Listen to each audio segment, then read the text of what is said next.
100%. And then some of you young brothers, you want to be rappers. And by the way, we need to have a term limit on how old you got to be.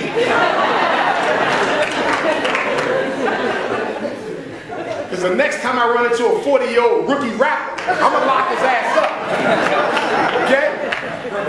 You can't be trying to work on your first album at 40. That's not working. You're going to fall headline receipt, it ain't going to work. Okay? You got to put some limits on this. Now here's my thing with my rapper and my athlete brothers. And I know some of y'all play ball head, Cheney, and anything like that. I need you to be clear about something. Most college and high school athletes will not go professional. Let me say it again. Let me make it more direct. Only 1% of high school athletes will ever make it into the NFL or the NBA. And only 1% of all the rappers in the hood will ever get signed to a major label and be able to live comfortably off of that deal. What am I saying? Stop trying to be a rapper? No. Stop trying to be a football player? No. Stop trying to be a basketball player? No. I'm saying, where is your plan B if your plan A fails? That's all I'm saying. And parents, I'm going to put it on y'all. Because some of you got your sons playing basketball and football and he failing the hell out of school. What is he doing on the team? You raising a career criminal, and then when you start selling crack, stealing cars, robbing pocketbooks, and he goes to jail, you won't blame him. Blame yourself. You raised him as a criminal. In fact, if I go in your houses now, how many of you got a dictionary in your house for your children? A thesaurus in your house for children? How many of you got a set of encyclopedia in your house? Computer. Because if I walk in your house and I don't see no bookshelf, I know this is a criminal incubator right now. I'm giving it to you real. We ain't got to wait till he's 21. I can tell you right now if he's going to jail.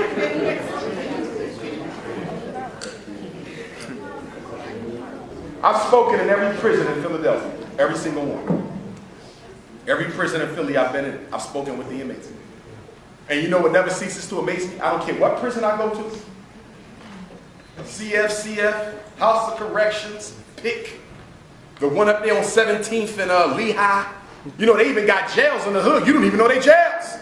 I thought that was a new apartment complex. That's a damn jail. They bring them into the back. I'm serious. Yeah.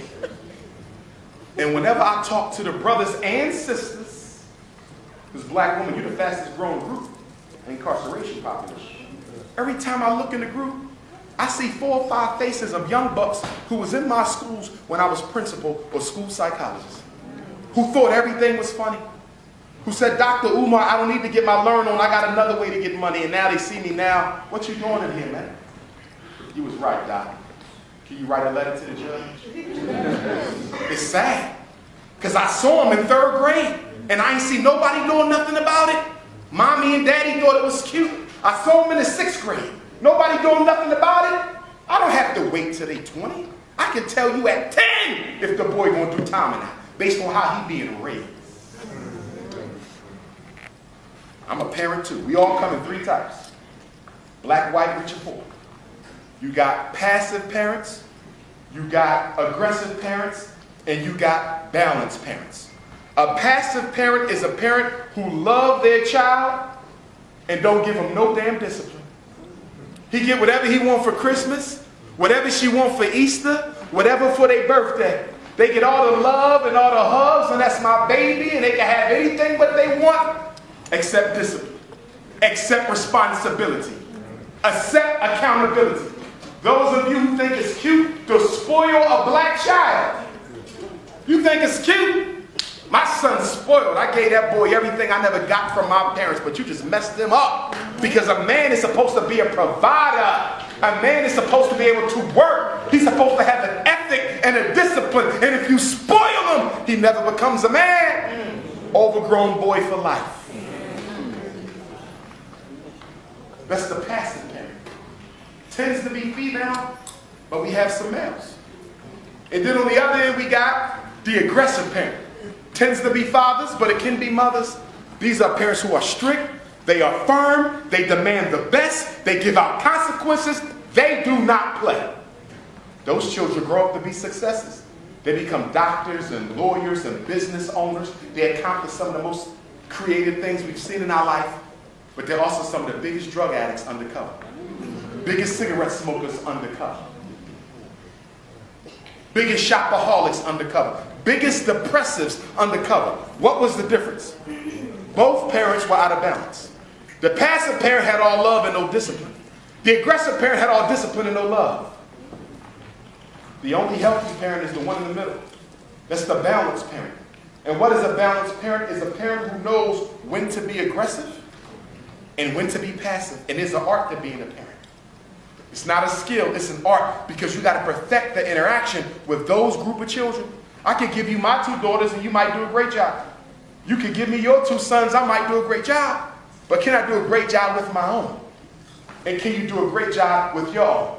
This is why some of you say I get along perfectly with my nieces. But me and my daughter don't get along because your niece ain't got to live with you. She can go home at night. But we got to look at how we're raising our children, because a lot of us are breeding inmates. Your child don't do homework at night? I can't blame the white man for that. Don't get me wrong. The public education system is designed to fail. 20 years from now, we won't even need to have a conversation about the public education system, because there won't be one. Mark my words. I ain't made a prediction yet and been wrong. I should have been a gambler, but I'm not. There will be no public ed in 20 years. They started charter schools back in 1990 to kill the public schools. The charter schools are going to totally eliminate public schooling. Once they eliminate public schooling, the charter schools are going to become semi-private, because they're going to start charging a tuition. And if your child cannot afford to go to school, they will not go. Why? Because the United States Constitution does not guarantee your child a right to learn. The word education is not even mentioned in the United States Constitution. It is not in the preamble either.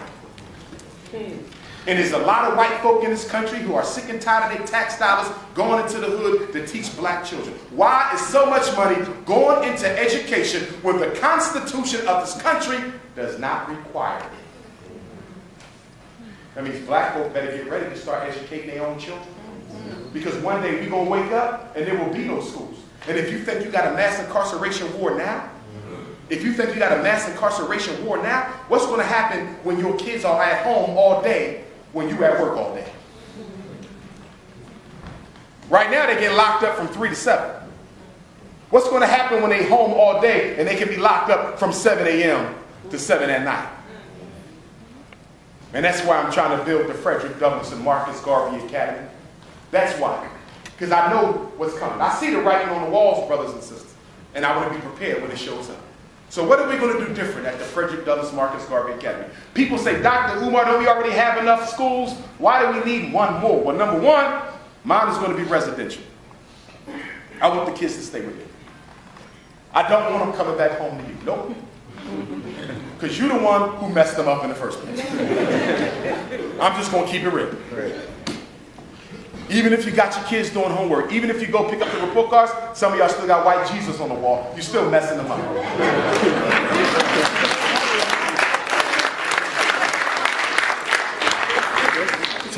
I didn't say the Bible. I didn't say your religion. I would never attack your religion. I'm talking about the images you use.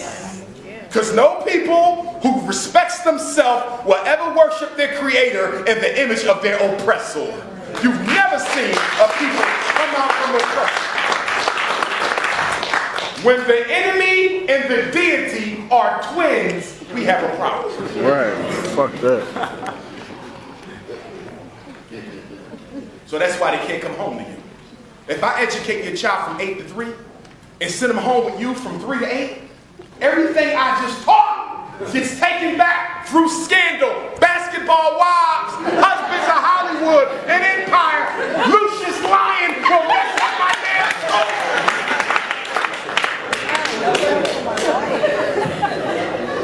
Let's be honest.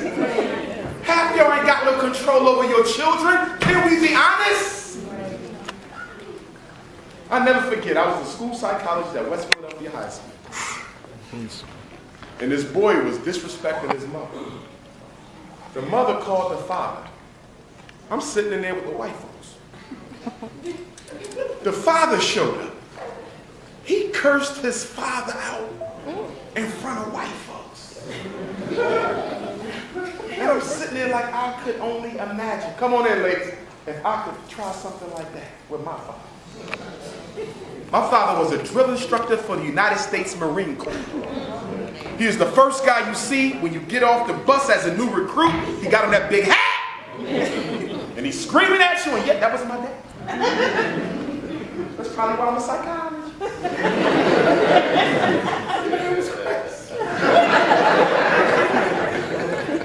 I had to figure him and me out.